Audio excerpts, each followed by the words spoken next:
Hi mga kaibigan, mga kapatid, purihin natin si Jesus, Maria at Jose. Narito na naman ang inyong lingkod, Father Bob, isang paring Carmelita.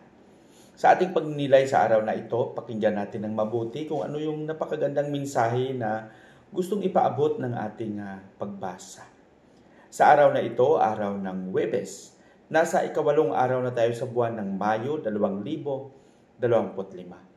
Ang ating Ebanghelyo sa araw na ito ay babahagi sa atin ni San Juan, Kapitulo 6, versikulo 44 hanggang 51. Kung napakinggan natin ng mabuti ang ating Ebanghelyo nung nakaraang araw, kahapon, ito yung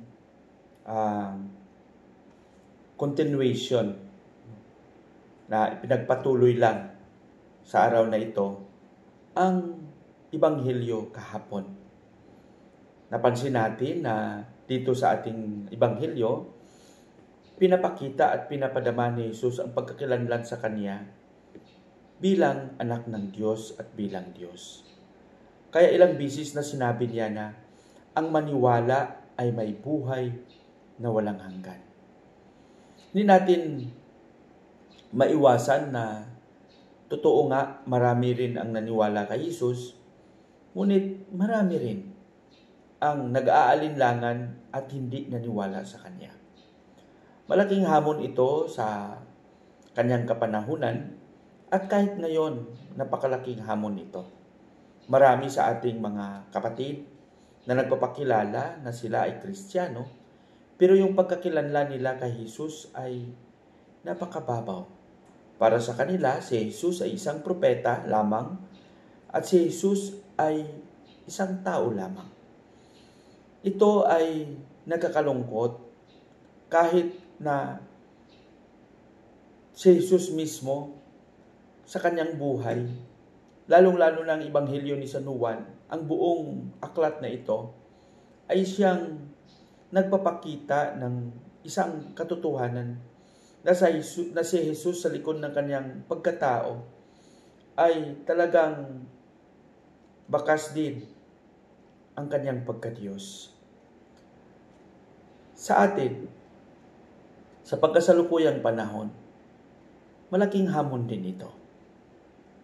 Lalong-lalo na sa mga iilan na posibleng nagkaroon din ng pagka-aalinlangan. Isipin natin na ang Diyos ay nagkatawang tao. At sa kanyang pagkatawang tao, nanatili pa rin ang kanyang pagka-Diyos. At kung hindi siya Diyos, paano natin nakamit ang kaligtasan? Dahil una sa lahat, ang tao ay hindi pwedeng makapagligtas. Kaya sana sa ating patuloy na paghahanap ng buhay ng presensya ni Jesus sa ating buhay, tayo mismo sa ating mga karanasan ay makapagbigay ng patotoo. Mapapatunayan natin na oo nga, si Jesus sa ating paniniwala sa Kanya, na siyang nagbigay lakas, buhay at inspirasyon sa atin, ay siyang Diyos na nagbibigay hindi lang ng lakas at kaligayahan, kundi ng buhay na walang hanggan. Pagpalain nawa tayo ng Panginoon sa ating panalangin sa ngalan ng Ama, ng Anak at ng Espiritu Santo. Amen. Panginoong Hesus, maraming salamat sa iyong hindi masukat na pagmamahal. Pinadama mo sa amin ang pagmamahal ng Ama. Pinadama mo sa amin na sa likod ng aming kahinaan, walang dahilan na hindi kami magpatuloy dahil kami mismo sa aming paniwala sa iyo ang nagbigay sa amin ng lakas at inspirasyon. Amen. Sa ngalan ng Ama, ng Anak at ng Espiritu Santo.